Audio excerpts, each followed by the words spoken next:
Hey everybody, I'm Jody Vance. And I'm George-Affleck. And it's time for... All I am saying is, can't we just give peace a chance? UnSpun.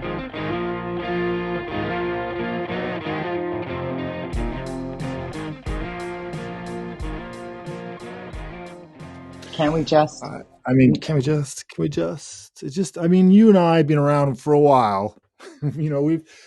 We have seen, we're not that old, but we're older. We have lived our lives where we had to live in the Cold War and we're afraid of being bombed with nuclear weapons by the former USSR, and the politics of USSR getting kicked out of Olympics and all that stuff that happened when we were kids. And now here we are where we thought that we solved all these things in the 90s and early 2000s, and now we're back to what it was like when we were kids. It's a thing. Devastating.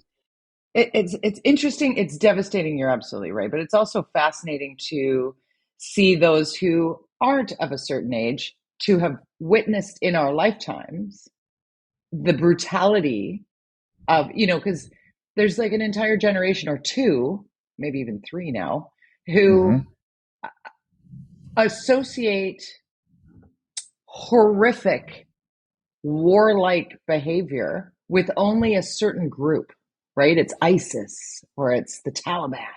Right. Right. And for us, we remember even East Germany. I remember when the Berlin Wall came down, there was a huge discussion about the guy that tried to escape the day before, that the snipers in the towers shot dead in his head the day before the wall came down. And that was a reality that we lived with. That I know, but when we're watching these visuals and understanding that the Russian troops that are, we got rumors, unconfirmed rumors. So the spin in there amongst the propaganda is that, these Russians are being sent in with limited amounts of food and limited amounts of fuel. It's not like they're all pumped up and jacked and coming in hot. They are being told, if you don't go in there and do this, you will be killed. Like, this is what you're doing. Like, there's no the kinder, gentler army of what it's like to be in the Canadian forces, like, to some degree, or being in U.S. armed forces. Like, you don't sign up in Russia. There's rumors going around on social media now that people in Russia who are protesting and getting picked up, which we talked about last week, going God knows where, tortured, worse, who knows. There's intel now that those people are going to be forced into the Russian army in order to fight the fight that they were protesting. Like, it's just... I think there's a premise of a Bill Murray movie called Stripes that's something similar to that, where he was arrested and had to go join the army. That's just horrible. And I tweeted this out this morning. I sent it to you. So if oh God, yeah, about this person who, unscientifically went and looked at a bunch of information in Russia to see what the mood was in Russia, and the basic conclusion was they're not worried. They don't really get much information about what's going on. They're already connecting. They're assuming that doesn't really matter about the economic sanctions because they have good connection with China. So they don't need to worry about getting consumer goods or even in how it relates to, stock market and things like that. And of course, we all know that Russians, we're not turning off the taps to oil and gas to Russia. Canada is, but because we're fairly self-sufficient, but America is certainly not. Italy relies 90% of its natural gas comes from Russia. They're very apprehensive about turning that off. They can't survive. Germany as well. This is the challenge, and I think so. There's this messaging in Russia that is completely, we're fantasizing that they're people. You say they're a protest, but it's it's not the level that you would want because they're not getting the information that they need. You're even seeing the independent press. The last independent press staff have now left Russia. This is brutal. And you heard the president of Ukraine talking this morning at a press conference in some bunker, talking about you're too late. It's too late. The sanctions are too late. Now I'm asking you, you need to help me on the ground here, but you're not. You've made it clear. Biden made it clear in his address this week. It's not going to happen. They don't want to scale up to this nuclear sphere. But when is it when is the time is the question he asked this morning. When? And that's the Gasparov. There's other people asking this question saying, when then? If not now, when? When you take the next country, the next one, when Russia takes the next one. And this is the dilemma that we're in because of the nuclear threat that he's put out there. And I look at the spin on it when watching the State of the Union. We'll get into that in a second with Biden and him addressing off the top what was happening in Ukraine. At what is typically theater, right? The State of the Union is usually partisan theater. It doesn't matter who's there, right? Mm-hmm. Yes. Right? Uh-huh. We'll get into that. But watching Volodymyr Zelensky beg for support and how it's escalated and how that thing that you sent to me, and actually I retweeted it, it's quite a thread that explains what the Russians have planned. Like, they plan to go in for a number of days. Yes, it took longer than they thought it would, but they're going to surround the troops that are in Ukraine and they're going to shut it down. They're going to starve the people, whatever it takes. They're going to do war crimes is what they're going to do. And that's the part that is interesting, is that the UN resoundingly, the special assembly, the emergency meeting where the votes happened, and 141 were like, yes, we have to make sure that we do something, right? And it's like, definitely somebody's going to be held accountable. Really? I mean, we see war crimes happening, or crimes against humanity happening in numerous countries across the planet, and very little can be done without that escalation piece. And that's the pivot. That's what Putin seems to be counting on, is that nobody has an appetite to go nuclear. Yeah, it's a game of chicken. It's a very, very terrifying. He's winning the game of chicken. Yeah, it's terrifying. And of course, we grew up in this, again, going back to what I said earlier, we grew up with that threat of nuclear war, and it's not fun. And it's funny, I don't get the sense that a lot of young people are talking about, that there isn't that sense right now here that people are worried about this too much, whereas we were told how to behave and what to do, and when we were kids, and that was only the 1970s and 80s. Wasn't that long ago. I know it may seem a million years ago to somebody who's 30, but if you're in your 50s, and we've got another 50 years left in us, right?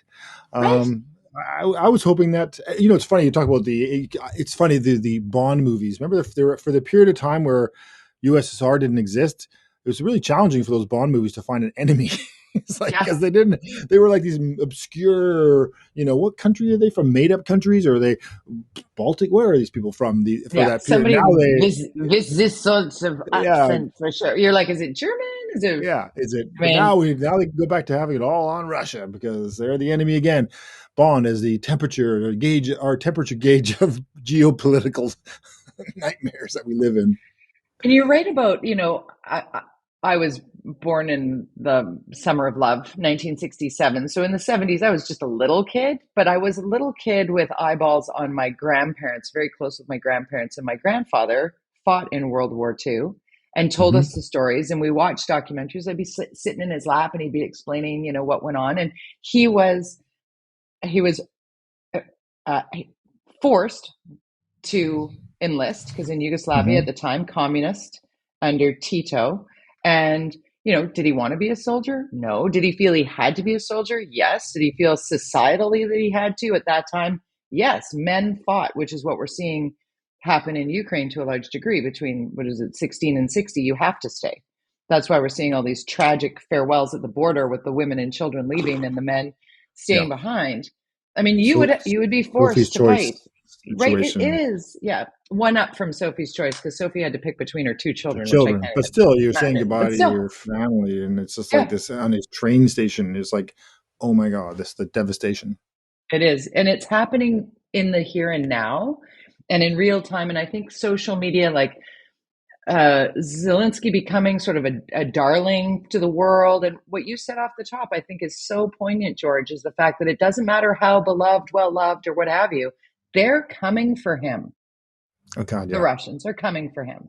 And it's going to get smaller and smaller and smaller around him. And what they do to him, these people poison political leaders that go up against Putin. In public settings. Yeah. I mean, Yeah. This they're is, not gonna hold. This is gonna be ugly, and but it's not. It's not abnormal. In fact, sadly, it doesn't historically. When there's a war, the leader is you know is used as a whether it's a unless you're criminal the leader, process unless you're the or leader in Afghanistan who just like, right? And that's yeah. why it was such a big thing that Zelensky, who doesn't like, I don't need a ride, I need help, right? Hmm. You Yeah. bring me people. Anyways, we're probably going to end up talking about this on an ongoing basis, even as it goes through. Well, I will say one more thing. I touched on it with the oil Yeah. and gas stuff, and I tweeted this Yeah. out. There's some stuff on this, and I think that the trappings of the oil and gas industry. Now we have, Right. and we'll get on to Vancouver later, but this whole desire and importance of the environment, of course. But we have, as a result of decisions that we've made in Canada, and we talked about a bit about this last week about oil and gas and the reliance on Russia in these countries. The Russia is a gas station. That is what needs to pretty be much, known and put out there. It's a gas. That's all it has. and so So if you you cut have off their ability to, an ethical country like Canada who's got all of the resources you need to supply all of these countries that are within our alliance. If yeah, we ramp things up to get us immediately off of the Russian oil dependence, otherwise, if we don't do that, and I don't see any appetite by our current leadership in Canada and certainly in our regional leadership to increase production or any in the States either. There's no appetite for that at all. Then the reliance will continue, and therefore the economic sanctions won't work. And that goes back to that tweet stream that I sent out. Is basically will once. I mean, it's inevitable. I think that Russia is going to take over Ukraine. I can't. I mean, it'd be a miracle, and we all can hope for a miracle. But once we get used to it, then we start slowly. This is what this tweet stream is basically get back to what we were before until what Putin does the next thing, and then if we don't pivot but right now and the get off this difference between reliance of oil and gas from Russia, then we will continue along this cycle. If we can turn off the taps financially on the oil and gas side, they are in big trouble. But we're not willing to do that, and I don't know why we can't, because we got this environmental importance, of course, but we also have this resource that can help us achieve that our goals, isn't and getting the to money market. can go towards whatever revenue we make as a country from taxation can go to green initiatives. But there's this disconnect in our society about how oil and gas and how peace work, and you're seeing it in real time. Oil and gas production has a direct connection to peace on earth, and of course a direct relationship to our environment, so which we are potentially on the precipice of the end of the world through nuclear annihilation. Who cares about the environment? We're all going to be dead. I mean, that's kind of the things you're seeing out there. It's really, really challenging. I mean, You're it's such but a you can't. source of calm, George. I You're mean, it's such a, I'm I know. Well, sorry. there's a little, okay, well, let's dial it back just a little bit, because one of the things that you said there that I need to comment on is you're like, what, and once he does Ukraine, Putin will, where does he go from there? The difference in Ukraine and beyond Ukraine is NATO. If Ukraine was NATO soil, there would be a requirement that the West be on the ground, armed and ready. It's coming into that territory that's not a part of NATO that is making it Sure. weird. But if Putin was to step, and I believe that Vladimir Putin is not the level of madman that he'd be looking to say, well, now that I've got this, I'm taking that, because he realizes what the block is right now, like what is blocking the force of every other than China, every other jurisdiction in the West coming forward. Because I don't think Putin predicted how a very divided Western world would suddenly come Right. together with a common. And I think that's a positive to come out of this. Do I think it's going to help the people of Ukraine in the short term? No. I do agree with you about oil and gas. I do. And we've talked a lot about, as you keep saying, like, of course, environment matters. Of course, climate change is real. Of course, all of this is a really big deal. And last week when we discussed this, and Christian Luprecht at the MacDonald Laurier Institute had said, what we need is to get our resources to market, whether it's through the US and get it down to the refineries in the Gulf Coast and sent across the world, or I straight across our country Sure. and refined here and sent straight across to Europe, so that, like you said, you turn off those taps and all of a sudden there's really nothing. And unfortunately, it would also starve the Russian people. So They're Yeah. Well, there's also but then that puts pressure on them to for sure. instigate change within their own country. I will go back to one of the point you made there about NATO, and I would challenge the NATO and the Western Alliance now on their argument about why they can't go into Ukraine, because in 9/11 in 2001 wasn't that, we united against, and went into Iraq, and it's on a it's not part, it's what was the reasoning for that? Because they didn't fear nuclear annihilation Right. from Weapons of Iraq. mass destruction was Well, the that's why we went in there. And so, excuse. but it Yeah, turns out they weren't there. But, so they probably, and it turns out I think they knew that.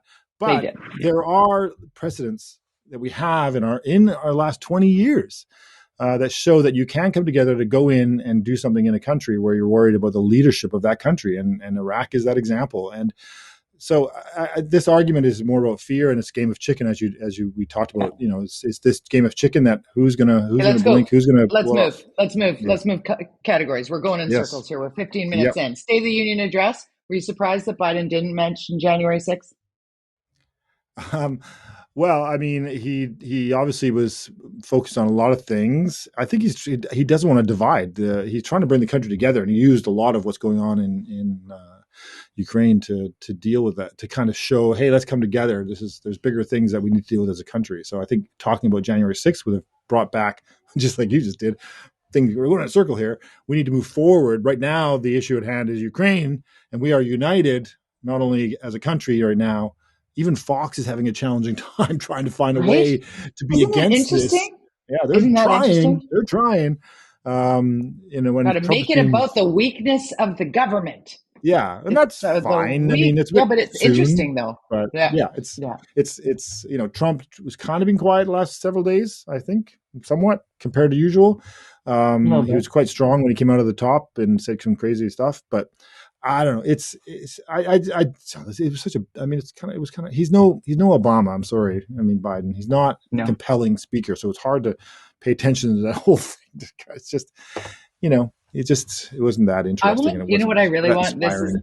This is not meant to be aloof or not aloof. That's not the word I'm looking for. In any way, not disrespectful to Joe Biden, because I appreciate the fact that he grew up with a severe Sure, speaking impediment, right? So there's that. Can somebody please tell him to stop saying "look" every time he makes a point? I It's hate that term. really, it's just Everybody does uses it, it. it It's it become an removes addiction. Yeah. it's like absolutely. I mean, they're literally not media training the president, and he was a vice president for a long time. Like, he should know better. I think Obama It's invented that, though, that word, and in its use. Obama used it a lot oh, when he first started, and it but then it became. wasn't You listen to everywhere. CNN, people, Yeah, no, everybody uses it's it, and it's constant. become. Anna Navarro does not know how to start a sentence without "look," Yeah, I because find you it. can just not say it. Absolutely internalize it. I find it very patronizing. I always have. I've never liked it. Me too. I gotta Yeah. say it. Now look. Okay. Look, just get on to the next subject. Look. Yeah, no, we're going around in circle. Okay, so State of the Union. I thought that it was remarkable. Now I can't remember her name. Lauren. What's her name? The Marjorie Taylor Greene twin sister who The thought booing that they were doing, the booing. heckling Oh, heckling. Yeah, heckling at yeah. the State of the Union is a really good idea. And you know what? I It's mean, such a decorum is bad out the look. window. Decorum in politics is gone since Trump, don't you think? I mean, it just Yeah. doesn't exist anymore. Not I only in actually America, watched everywhere, I Vancouver, watched it whatever. in Canada. Yeah, well, we'll get in City Council and talk about that. But in Canada, I was watching Question Period last week.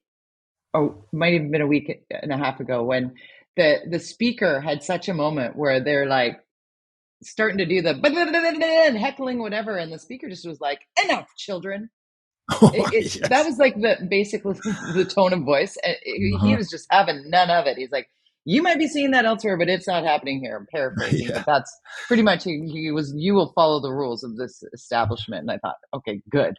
Well, and question period in federal politics in Canada is a different game because it's constricted by its time. It's not like Yeah. the whole. It's not like government, but a council. We'll get into it later, but it's all question period. The whole Oh thing my is a God, it's giant. crazy. It's just Before one we big get to question period. City Council, I do want to talk COVID BC. Daily Yes, briefing, daily newsletter of case numbers and hospitalizations and they stuff. still do that. Stopping. Yay! Thoughts? Redundant. Why have it? Who's listened to them? What's Keith Balder going to do with his spare time? That's what I want to know. It's it's. I mean, it's been very helpful. I've always felt there's data missing, and that perspective and context there sometimes was missing in those numbers and specific data. And so I always found it a bit strange. Anyways, the only number that really mattered was how many people are in Hospitalization. Yeah. ICUs and dead. Yeah. Beyond that, it's obscure to most of us because we know we weren't counting properly. Anyways, you got your little thing. Show what you got today. Your Oh, little self test. So that we ta-da! weren't For doing those of that. you who can't see this, I got my very first COVID-19 antigen test pack. Where did Results you in find it? 15 to 30 minutes. I got it in my son's backpack. So for the parents out there who have Check your kids back. Check your who don't backpack. empty their backpacks properly, so I'll find sometimes what is this? This is a note from your teacher? Why didn't you give this to me? It's all crushed up in the bottom Yeah, of the bag, ripped. You got to kind of covered in water. You're like, pretend that you can identify what's being written that's on right. there. That's No, but right. I literally walked by my son's backpack and was like, I will take Nice. that. Thank you very much. It only took what, 2 years? Yeah. So Yeah, I mean, almost exactly 2 years. now those are available. We can, and my son actually, I don't know if he does. I don't think he cares. Tested positive this week, and his girlfriend. Is he all And but it's right? the first one Are in our they okay? family. Yeah. What's that? They're all right? Yeah. They're fine. Just mild symptoms. They have double shots. Right. It took him. I'm surprised he works in retail and is in a band. So I'm like, how did it take you so long to catch this? But it's the first one in our family to catch it, and Do but they know how they got it? I think she got it. His girlfriend got it off a friend or something like that. Right. It's Mixing. and I don't think well, they've tested, I think, but only the home test like that, because you just kind of live with it now. It's like, all right, looks like I got COVID. I'll stay home for a couple of weeks. If you have So symptoms, yeah, you stay exactly. home. But Yeah. the other question is, what are we on the counts? But then what about the weekly briefings? And Right. So Rob Shaw wrote about this at the yeah, Orca.ca. I love his column about this because it's true, like how he laid it out. It's time. Like, I watched the last briefing. I actually taped it, went and did my day, and then came back and watched it, which speaks to, because before I'd be like in front of the TV waiting for right, the news of what was happening. And I watched this when I watched it in its entirety. And a couple of observations was, number one, this is a waste of Dr. Henry's time. I really hmm, believe that she could be doing other things or taking some time off, because that woman has been living it harder yeah, than anyone else, I would say, in this province, hmm, and deserves to just take a beat.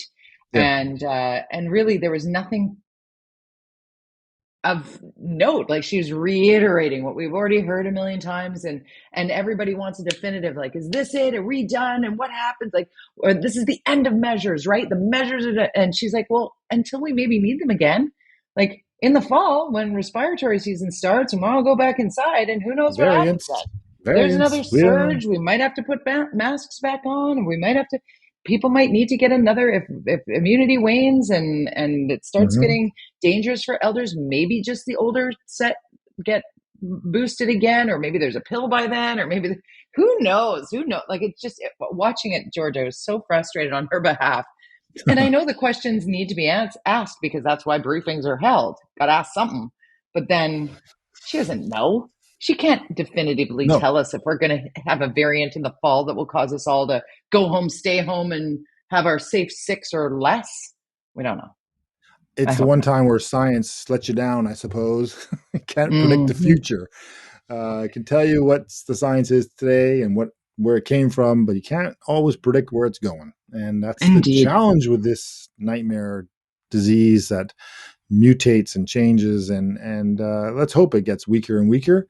There is another version of it out there. We don't even hear about that one really, Yeah. and so They say yeah, traditionally, though, it sort of waters itself down, kind of like the flu. Like, whereas people wanted to call Beta the flu it wasn't, Delta the flu it wasn't, Omicron the flu it wasn't, but perhaps by the fall we're still talking about COVID and the transmissibility of it, but it is that sort of mutating virus that we deal with differently every year.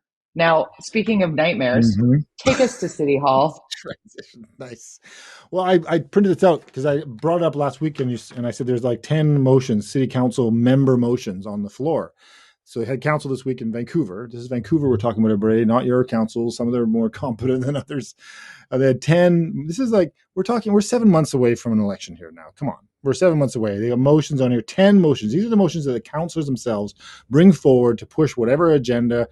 Sometimes they're good, sometimes, but then, we're year 3.5 almost now. And there's things like, protecting our BC coast from acidic wash water dumping. There's training BC workers in deep energy retrofit and climate smart construction. That's a motion. Increasing provincial incentives for installing solar panels for solar water. All very nice. These are motions, though, that get debated, get discussed. Those are just a couple. Let's see what else. Expanding BC manufacturing and construction of climate smart, made in BC, prefabricated wood-made housing. That's a motion from a councillor to be debated in Vancouver 7 months before an election.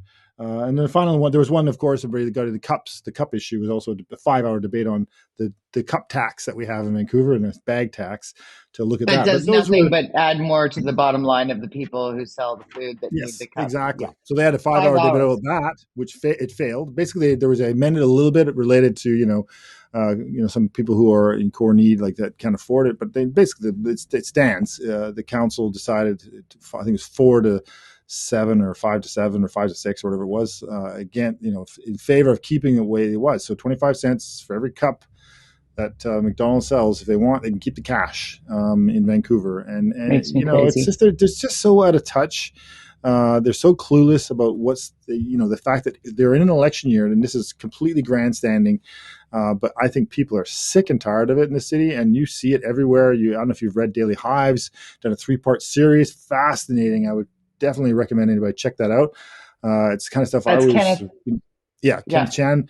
It wrote 3-part massive research piece. It's the kind of stuff that I, sort of similar to stuff I've been saying and wrote some columns about, even when I was in council, about some of the math on this and some of the bull hooey that we deal with. It's just like brutal. And so you've got 10 motions, 5 hours just on 1 hour. So how many hours were spent? Time. How many hours were spent on crime? Exactly. There's not one motion from council. So we've been dealing with crime. Okay, good question. Leave of absence, business license hearings. That's another issue. There's a whole other story about that. Nothing from councillors here. I know that Melissa DeGenova has been quite, vocal about the crime stuff and has brought stuff forward for sure.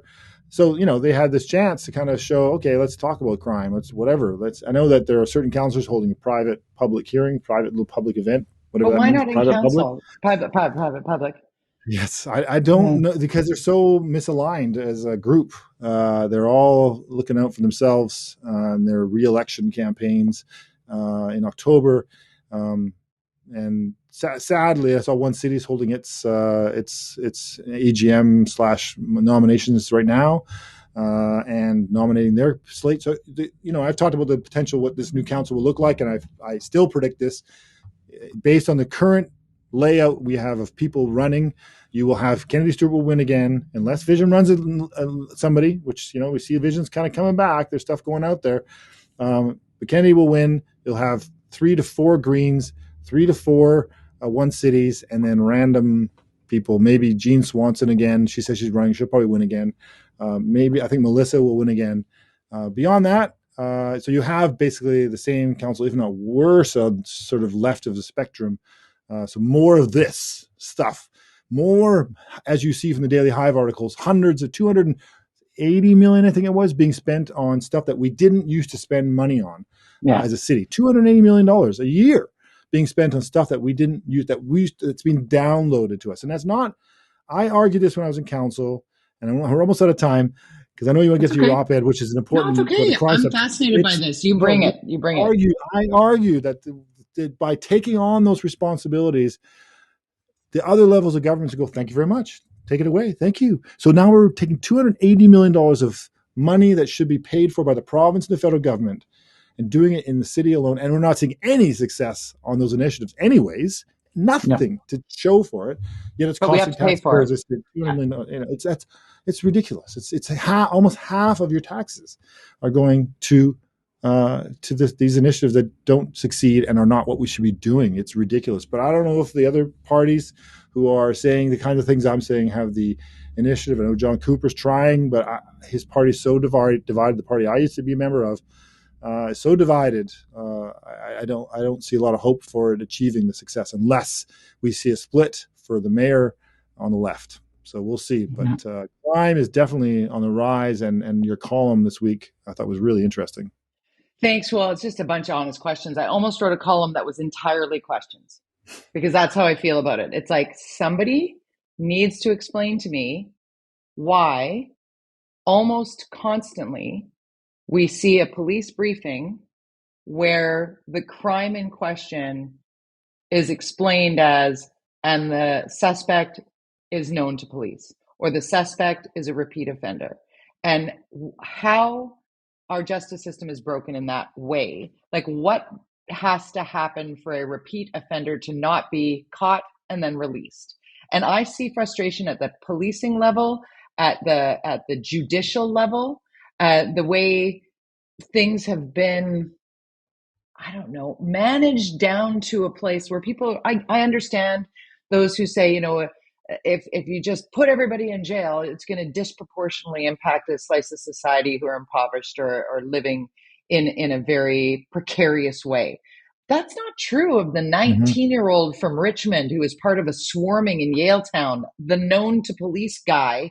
Like, why did that guy walk after being caught on tape, kicking the crap out of somebody who had to go to the hospital because his face was completely messed up?